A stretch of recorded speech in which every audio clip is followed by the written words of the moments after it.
غسل کی اجرت دینے کا حکم۔ سعودی مجلس افتاء کی فتویٰ ہے، بہتر یہ ہے کہ میت کو وہ غسل دے جو مسلمان حاضرین میں سے ہو اور خالص رضائے الہی کے لیے غسل دے، اور اگر بعد میں اسے میت کے مال سے یا میت کے اولیاء میں سے کسی کی طرف سے غسل کی اجرت دے دی جائے تو اس میں کوئی حرج نہیں۔ ہمیں امید ہے کہ وہ غسل دینے کے اجر و ثواب سے محروم نہیں ہوگا، جبکہ اصل یعنی ابتدا میں اس نے اجرت کی نیت رکھی ہو، اور اگر کوئی ایسا آدمی میسر نہ ہو جو صدقہ کرتے ہوئے ہی غسل دے تو اجرت پر آدمی پکڑنا بھی جائز ہے۔ میت کے ناخن اور بال کاٹنے کا حکم۔ ابن حزم رحمۃ اللہ فرماتے ہیں، اگر میت کے ناخن بڑے ہوئے ہوں یا مونچھوں کے بال لمبے ہوں یا زیر ناف بال وافر ہوں تو ان سب کو کاٹ دیا جائے گا، کیونکہ دلیل موجود ہے اور صحیح ثابت ہے کہ یہ سب کام امور فطرت سے ہے، لہٰذا یہ جائز نہیں ہے کہ کسی بھی آدمی کو اس کے رب کے پاس اس فطرت کے خلاف حالت میں بھیجا جائے جس پر وہ فوت ہوا ہے۔ ابن قدامہ رحمۃ اللہ فرماتے ہیں، اگر میت کی مونچھیں طویل ہوں تو مستحب ہے کہ انہیں کاٹ دیا جائے۔ یہی امام حسن، بکر بن عبداللہ، حضرت سعید بن جبیر اور امام اسحاق رحمہ اللہ کا موقف ہے۔ ناخنوں کے متعلق فرماتے ہیں، مونچھوں کی طرح ان کا کاٹنا بھی جائز ہے۔ اور زیر ناف بالوں کے متعلق انہوں نے اسی بات کو ترجیح دی ہے کہ انہیں نہ کاٹا جائے، کیونکہ اس لیے سطر ننگا کرنے اور اسے چھونے تک کی ضرورت پیش آئے گی جو کہ جائز نہیں۔ ابن باز رحمۃ اللہ فرماتے ہیں، میت کی مونچھیں اور ناخن کاٹنا مستحب ہے، البتہ زیر ناف موڑنے اور بغلوں کے بال اکھیڑنے کے متعلق میرے علم میں کوئی ایسی دلیل نہیں جو اس کے مشروع ہونے پر دلالت کرتی ہو، لہٰذا اسے چھوڑ دینا ہی زیادہ بہتر ہے، کیونکہ یہ ایسی چیز ہے جو پوشیدہ ہے، ناخن اور مونچھوں کی مانند ظاہر نہیں ہے۔ شیخ ابن جبرین رحمہ اللہ فرماتے ہیں، میت کی مونچھوں کے بال اگر طویل ہوں تو ان کے کاٹنے میں کوئی حرج نہیں۔ اسی طرح بغلوں کے بال بھی کاٹے جا سکتے ہیں، لیکن زیر ناف شرمگاہ کے ارد گرد کے بال وفات کے بعد کاٹنا جائز نہیں، کیونکہ کسی دوسرے کی شرمگاہ کو چھونا جائز نہیں، خواہ مرد ہو یا عورت۔ تاہم مرد کے سر کے بالوں میں کنگھی کی جائے گی اور عورت کے بالوں کی مینڈھیاں بنائی جائے گی اور انہیں اس کے پیچھے ڈال دیا جائے گا۔ ان سے کچھ بھی کاٹا نہیں جائے گا بلکہ انہیں اپنے حال پر چھوڑ دیا جائے گا۔ کفار کے نابالغ بچوں کا حکم۔ حضرت ابو ہریرہ رضی اللہ عنہ سے روایت ہے کہ نبی کریم صلی اللہ علیہ وسلم سے مشرکین کے نابالغ بچوں کے بارے میں سوال کیا گیا تو آپ صلی اللہ علیہ وسلم نے فرمایا، اللہ تعالیٰ ہی بہتر جانتے ہیں جو وہ عمل کرنے والے تھے۔ صحیح البخاری و صحیح مسلم۔ نووی رحمۃ اللہ فرماتے ہیں، صحیح مذہب محققین کا ہے اور وہ یہ ہے کہ مشرکین کی فوت ہونے والی نابالغ اولاد جنتی ہے۔ ابن باز رحمہ اللہ فرماتے ہیں، جب کوئی غیر مکلف بچہ کافر والدین کے پاس فوت ہو جائے تو دنیا کے احکام میں اس کا حکم وہی ہے جو اس کے والدین کا ہے، لہٰذا نہ اسے غسل دیا جائے گا، نہ اس کی نماز جنازہ پڑھی جائے گی اور نہ ہی اسے مسلمانوں کے قبرستان میں دفن کیا جائے گا، البتہ آخرت میں اس کا معاملہ اللہ کی طرف ہے۔ ابن عثیمین رحمہ اللہ فرماتے ہیں، جب کفار کے ایسے بچے فوت ہوں جو ابھی بلوغت کی عمر کو نہیں پہنچے اور ان کے والدین کافر ہوں تو ان کا حکم کفار والا ہی ہے، یعنی نہ انہیں غسل دیا جائے گا، نہ کفن پہنایا جائے گا، نہ ان کی نماز جنازہ پڑھی جائے گی اور نہ ہی انہیں مسلمانوں کے ساتھ دفن کیا جائے گا، کیونکہ ان کے والدین کافر ہیں۔ یہ دنیا میں ہے، البتہ آخرت کے متعلق اللہ تعالیٰ ہی زیادہ جانتے ہیں کہ وہ کیا عمل کرنے والے تھے۔ باب میت کو کفن دینے کا بیان۔ میت کو کفن دینا واجب ہے۔ حالت احرام میں اپنی سواری سے گر کر جو شخص فوت ہوا تھا، نبی کریم صلی اللہ علیہ وسلم نے اس کے متعلق حکم دیا تھا اور اسے کفن دو، بخاری و مسلم۔ امیر صنعانی رحمہ اللہ حدیث کے یہ لفظ یعنی فرماتے ہیں حدیث کے یہ لفظ کفن دینے کے یعنی وَكَفِّنُوهُ فِي ثَوْبَيْنِ کفن دینے کے وجوہ پر دلالت کرتی ہے۔ ابن قدامہ رحمۃ اللہ علیہ فرماتے ہیں میت کو کفن پہنانا واجب ہے کیونکہ نبی کریم صلی اللہ علیہ وسلم نے اس کا حکم دیا ہے۔ عبداللہ بسام فرماتے ہیں میت کو کفن دینا فرض کفایہ ہے اور یہ قریبی رشتہ دار کے حق میں زیادہ لازم ہے۔ سعودی مجلس افتاء کی فتویٰ ہے میت کو کفن دینا فرض کفایہ ہے۔ کفن ایسا ہونا چاہیے جو میت کو چھپا لے۔ حضرت جابر رضی اللہ عنہ سے مروی ہے کہ نبی کریم صلی اللہ علیہ وسلم نے ایک دن خطبہ ارشاد فرمایا اور اپنے ساتھیوں میں ایک ایسے آدمی کا ذکر کیا جو فوت ہوا تو اسے کسی حقیر کپڑے میں جس میں اس کا نام مکمل جسم بھی چھپا ہوا نہ تھا کفن دیا گیا اور اسے رات کو ہی قبر میں اتار دیا گیا۔ پھر نبی کریم صلی اللہ علیہ وسلم نے آدمی کو رات کے وقت قبر میں اتارنے سے جھڑکا حتیٰ کہ اس پر نماز پڑھ لی جائے اللہ کہ کوئی انسان اس یعنی رات کو دفن کرنے کی طرف مجبور ہو جائے۔ مزید آپ صلی اللہ علیہ وسلم نے فرمایا جب تم میں سے کوئی اپنے بھائی کو کفن دے تو اسے اچھا کفن دینا چاہیے۔ صحیح مسلم وغیرہ۔ عمدہ اور اچھا کفن دینے سے مراد یہ ہے کہ کفن کا کپڑا صاف ستھرا عمدہ وسیع اور اس قدر ہو کہ میت کے جسم کو اچھی طرح ڈھانپ سکے۔ اس سے یہ ہرگز مراد نہیں ہے کہ کفن کا کپڑا بہت زیادہ قیمتی ہو۔ نووی رحمۃ اللہ فرماتے ہیں نووی رحمۃ اللہ رقم دراز ہے کہ اہل علم نے فرمایا عمدہ کفن دینے سے مراد یہ نہیں ہے کہ کفن دینے میں اسراف کیا جائے اور اس میں نفاست اور بہت زیادہ قیمت کا لحاظ رکھا جائے بلکہ اسے مراد صرف یہ ہے کہ کفن صاف ستھرا ہو موٹا ہو اتنا وسیع ہو کہ اس سے میت کو ڈھانپا جا سکے اور اس کے اس لباس کی جنس سے ہو جسے وہ زندگی میں پہنا کرتا تھا نہ اس سے زیادہ قیمتی ہو اور نہ ہی اس سے حقیر ہو۔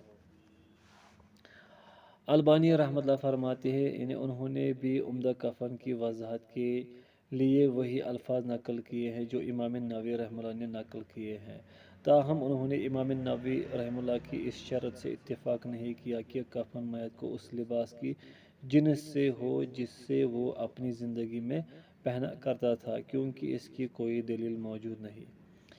امیر صنعانی رحمہ اللہ فرماتے ہیں جالو اتنا کفن دینا واجب ہے جو میت کے مکمل جسم کو ڈھانپ لے اگر اس سے کم ہو تو پہلے سطر ڈھانپا جائے پھر اگر کچھ زائد ہو تو اس سے سر کے جانب کو ڈھانپ لیا جائے اور قدموں پر گھاس ڈال دی جائے۔ عبداللہ بسام فرماتے ہیں میت کو کفن دینے کے لیے ایک ایسا کپڑا واجب ہے جو اس کے سارے جسم کو ڈھانپ لے خواہ وہ بچہ ہو یا بڑا مرد ہو یا عورت۔ سلیم ہلالی فرماتے ہیں مستون طریقہ یہ ہے کہ میت کو ایسے کپڑے کے ساتھ ڈھانپا جائے جو اس کے مکمل جسم کو ڈھانپ لے لیکن یہ سنت محرم کے علاوہ دوسرے لوگوں کے لیے ہے کیونکہ اس کا سر اور چہرہ نہیں ڈھانپا جائے گا۔ کفن میت کے مال سے دیا جائے خواہ وہ اس کے علاوہ کسی اور چیز کا مالک نہ ہو۔ البانی رحمہ اللہ فرماتے ہیں کفن کا انتظام و انصرام میت کے ترکے سے ہی کیا جائے گا خواہ میت کا ترکہ صرف اس قدر ہی ہو کہ جس سے صرف کفن کا بندوبست ہی کیا جا سکے۔ حضرت عبد الرحمن بن عوف رضی اللہ عنہ کے سامنے کھانا پیش کیا گیا اور وہ روزہ دار تھے تو انہوں نے کہا حضرت مصعب بن عمیر رضی اللہ عنہ شہید کر دیے گئے اور وہ مجھ سے بہتر تھے ایک چادر کے سوا ان کی کوئی ایسی چیز نہیں ملی کہ جس میں انہیں کفن دیا جا سکے اور حمزہ رضی اللہ عنہ یا دوسرا شخص شہید ہوا جو مجھ سے بہتر تھا ایک چادر کے سوا اس کے لیے کوئی ایسی چیز نہ مل سکی جس میں اسے کفن دیا جا سکے۔ مجھے تو ڈر لگتا ہے کہ کہیں ایسا نہ ہو کہ ہمارے چین و آرام کے سامان ہم کو جلدی سے دنیا میں دے دیے گئے ہو پھر وہ رونے لگے۔ بخاری۔ حضرت خباب بن ارت رضی اللہ عنہ سے مروی ہے کہ ہم نے نبی کریم صلی اللہ علیہ وسلم کے ساتھ صرف اللہ کے لیے ہجرت کی اب ہمیں اللہ تعالیٰ سے اجر ملنا ہی تھا ہمارے بعض ساتھی تو انتقال کر گئے اور دنیا میں انہوں نے اپنے کیے کا کوئی پھل نہیں دیکھا۔ مصعب بن عمیر رضی اللہ عنہ بھی انہی لوگوں میں سے تھے، اور ہمارے بعض ساتھیوں کا میوہ پک گیا اور وہ اسے چن چن کر کھاتے رہے۔ مصعب بن عمیر رضی اللہ عنہ جنگ احد میں شہید ہوئے۔ ہم کو ان کے ترکے میں کفن کے لیے ایک چادر کے سوا اور کوئی چیز نہ ملی، اور وہ بھی ایسی کہ اگر اس سے سر چھپاتے ہیں تو پاؤں کھل جاتے ہیں، اور اگر پاؤں ڈھکتے ہیں تو سر کھل جاتا ہے۔ آخر یہ دیکھ کر نبی کریم صلی اللہ علیہ وسلم نے حکم ارشاد فرمایا کہ سر کو چھپا لو اور قدموں پر اذخر نامی سبز گھاس ڈال دو۔ بخاری و مسلم۔ شوکانی رحمۃ اللہ فرماتے ہیں یہ حدیث اس بات کا بھی ثبوت ہے کہ میت کے پورے جسم کو ڈھانپنا واجب نہیں ہے، کیونکہ اگر ایسا ہوتا تو نبی اکرم صلی اللہ علیہ وسلم دوسرے ساتھیوں سے کپڑا لے کر ان کے قدموں کو ڈھانپ دیتے، حالانکہ آپ صلی اللہ علیہ وسلم نے ایسا کچھ نہیں کیا۔ لہذا اگر کفن کو کم پڑ جائے تو سر کو ڈھانپ لیا جائے گا اور قدموں پر اذخر گھاس یا کوئی اور گھاس وغیرہ ڈال دی جائے گی۔ سید سابق رحمۃ اللہ فرماتے ہیں میت اگر ترکے میں مال پیچھے چھوڑ جائے تو اسے اس کے مال سے ہی کفن پہنایا جائے گا، لیکن اگر اس کا کوئی مال نہ ہو تو اسے وہ شخص کفن پہنائے جس پر اس کا خرچہ واجب ہے۔ عبداللہ بسام فرماتے ہیں فقہا نے کہا ہے کہ میت کو اس کے مال سے کفن دینا واجب ہے، اور اگر اس کے پاس مال نہ ہو تو اس کا کفن اس پر لازم ہوگا جس پر اس کا نفقہ لازم ہے۔ اگر کفن کم ہو اور مردے زیادہ ہو تو ایک کفن میں زیادہ مردے بھی دفن کیے جا سکتے ہیں۔ حضرت جابر بن عبداللہ رضی اللہ عنہ سے مروی ہے کہ نبی صلی اللہ علیہ وسلم شہدائے احد کے دو آدمیوں کو ایک ہی کپڑے میں کفن دیتے تھے۔ آپ دریافت فرماتے کہ ان میں قرآن کسے زیادہ یاد ہے؟ جب کسی ایک کی طرف اشارے سے بتایا جاتا تو آپ اگلی قبر میں اسی کو آگے کرتے اور فرماتے کہ میں قیامت کے دن ان کے حق میں شہادت دوں گا۔ پھر آپ صلی اللہ علیہ وسلم نے سب کو ان کے خون سمیت دفن کرنے کا حکم دیا، نہ انہیں غسل دیا گیا اور نہ ان کی نماز جنازہ پڑھی گئی۔ بخاری وغیرہ۔ ابن تیمیہ رحمہ اللہ فرماتے ہیں حدیث کا مطلب یہ ہے کہ رسول اللہ صلی اللہ علیہ وسلم ایک کپڑے کو جماعت کے درمیان کاٹ کر تقسیم کر دیتے، پھر ہر ایک کو کپڑے کے ٹکڑے کے ساتھ کفن پہنا دیتے، اگرچہ اس کے جسم کا کچھ ہی حصہ چھپا ہوتا اور باقی ظاہر ہوتا۔ اس پر مکمل حدیث دلالت کرتی ہے کہ آپ صلی اللہ علیہ وسلم دریافت کرتے تھے کہ ان میں سے قرآن کسے زیادہ یاد ہے، پھر اسے بغلی قبر میں آگے کرتے۔ اگر ایک ہی کپڑے میں زیادہ افراد موجود ہوتے تو آپ اس سے پہلے یہ پوچھتے کہ ان میں سے افضل کون ہے، تاکہ اگر ایک کو بغلی قبر میں دفن کر دیا اور باقی باہر ہے تو اس سے کہیں کفن پھٹ نہ جائے اور پھر دوبارہ کفن پہنانے کی ضرورت نہ پیش آ جائے۔ شمس الحق عظیم آبادی رحمہ اللہ فرماتے ہیں یہی تفسیر درست ہے، اور جس نے حدیث کے ظاہر کے مطابق ہی تفسیر کی ہے، یعنی ایک ہی کپڑے میں زیادہ افراد کو جمع کرنا، تو اس نے غلطی کھائی ہے۔ امیر صنعانی رحمہ اللہ فرماتے ہیں حضرت جابر رضی اللہ عنہ کی حدیث مختلف احکام پر دلالت کرتی ہے۔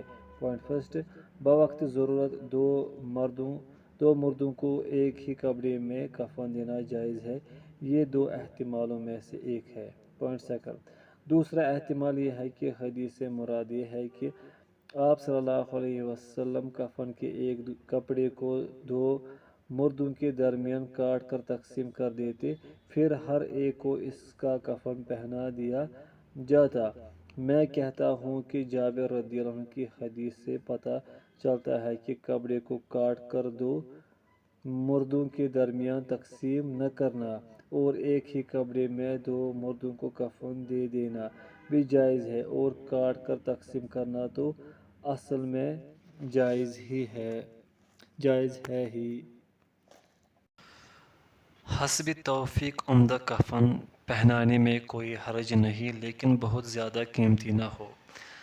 حضرت ابو قتادہ رضی اللہ عنہ سے مروی ہے کہ رسول اللہ صلی اللہ علیہ وسلم نے فرمایا، جب تم میں سے کوئی اپنی بائی کا والی بنے تو اسے اچھا کفن پہنائے۔ یہ روایت صحیح ہے، ابن ماجہ وغیرہ۔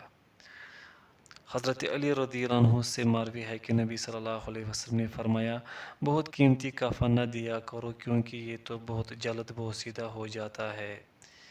یہ روایت ضعیف ہے، ابو داود۔ البانی رحمۃ اللہ فرماتی ہیں، اگرچہ یہ روایت ضعیف ہے لیکن پھر بھی بہت زیادہ قیمتی کفن پہنانا جائز نہیں، کیونکہ اس میں مال کا ضیاع ہے، جو کہ صحیح حدیث میں ممنوع ہے۔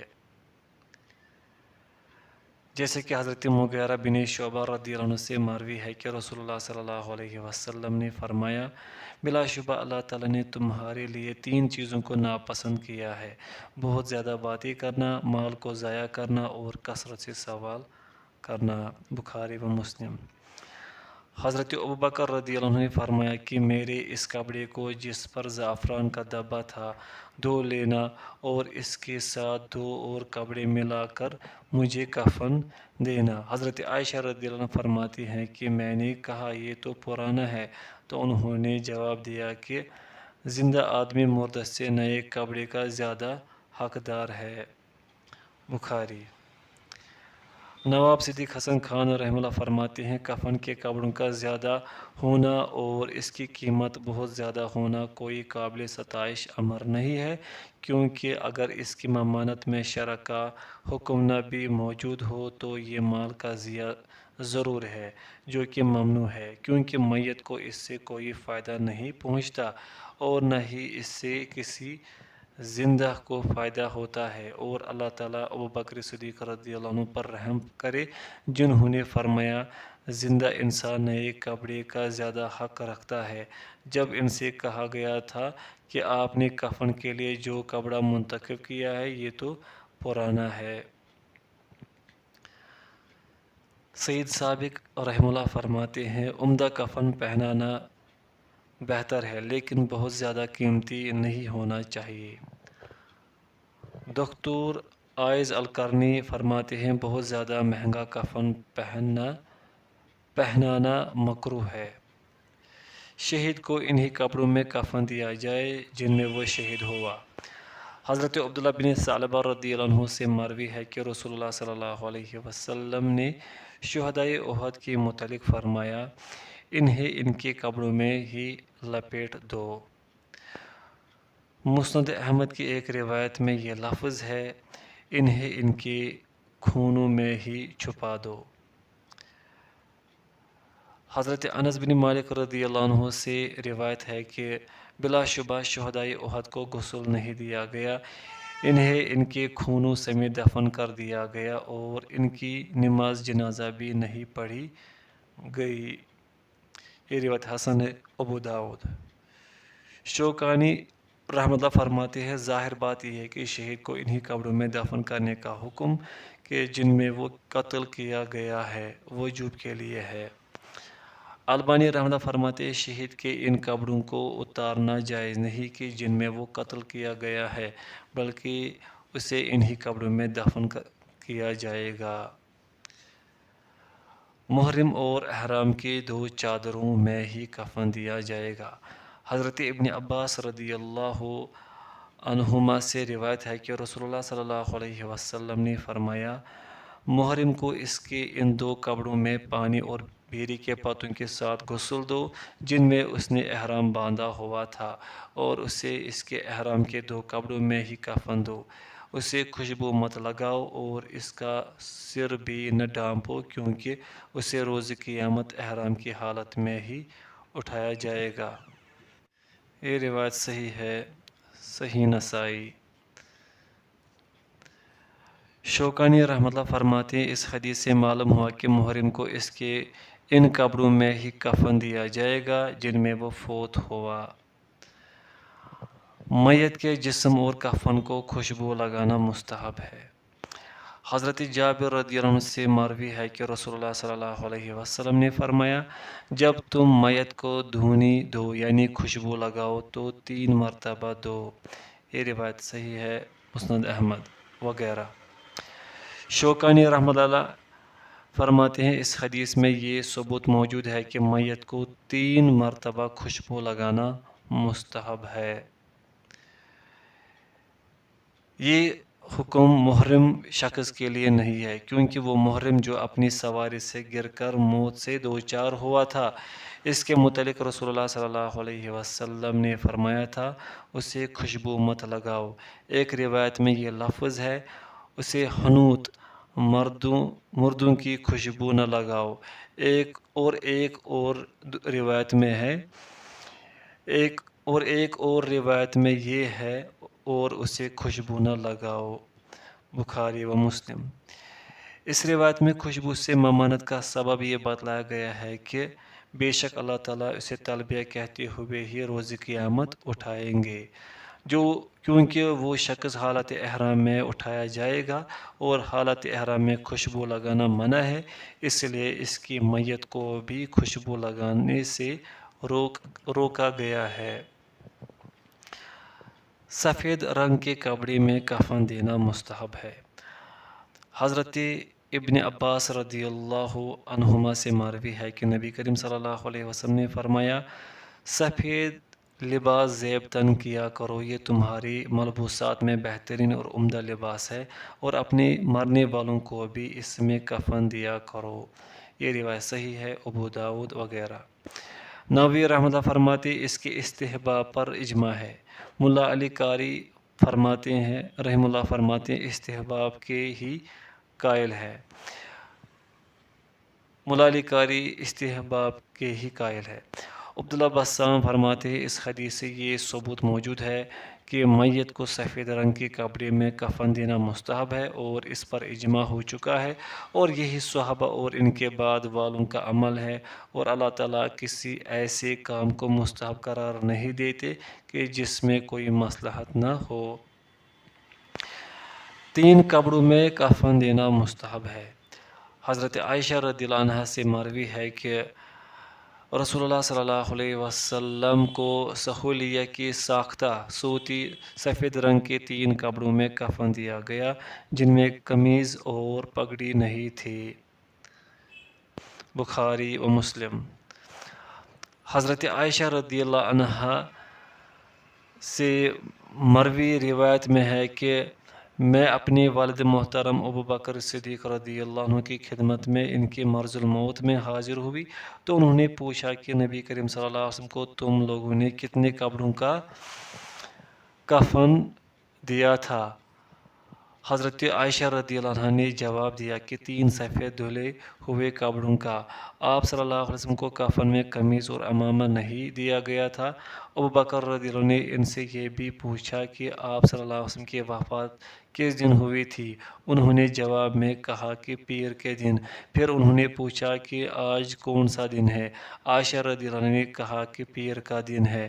انہوں نے فرمایا کہ پھر مجھے بھی امید ہے کہ اب سے رات تک میں بھی رخصت ہو جاؤں گا۔ اس کے بعد انہوں نے اپنا وہ کپڑا دیکھا جسے آپ بیماری کے دوران پہن رہے تھے، اس کپڑے پر زعفران کا دھبا لگا ہوا تھا۔ انہوں نے فرمایا میرے اس کپڑے کو دھو لینا اور اس کے ساتھ 2 اور ملا لینا، پھر مجھے ان کا کفن دے دینا، صحیح بخاری۔ ابن قدامہ رحمۃ اللہ فرماتے ہیں میت کو 3 سفید کپڑوں میں کفن دیا جائے اور اس میں یہ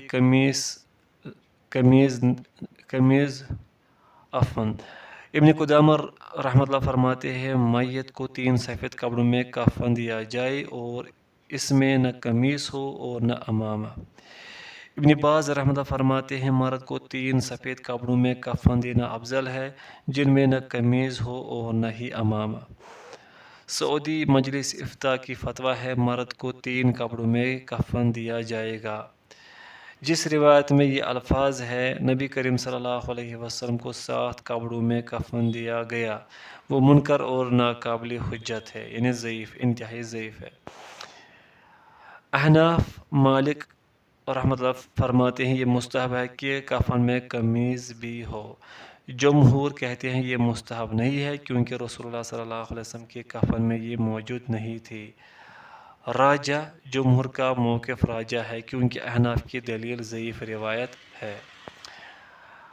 کفن میں ایک کپڑا بھی ثابت ہے جیسا کہ حضرت موسیٰ بن عمیر رضی اللہ عنہ اور حضرت حمزہ رضی اللہ عنہ کو ایک کپڑے میں ہی کفن دیا گیا، صحیح بخاری۔ اسی طرح دو کپڑے بھی ثابت ہے جیسا کہ حالت احرام میں فوت ہونے والے کو دو کپڑوں میں کفن دیا گیا، صحیح البخاری۔ اس سے زیادہ کپڑے کسی صحیح حدیث سے ثابت نہیں، اسی لیے شیخ البانی رحمۃ اللہ نے 3 سے زائد کپڑوں میں کفن دینا ناجائز قرار دیا ہے۔ ابن قدامہ رحمۃ اللہ فرماتے ہیں کفن میں 3 کپڑوں سے زیادہ استعمال کرنا مکروہ ہے کیونکہ اس میں مال کا ضیاع ہے۔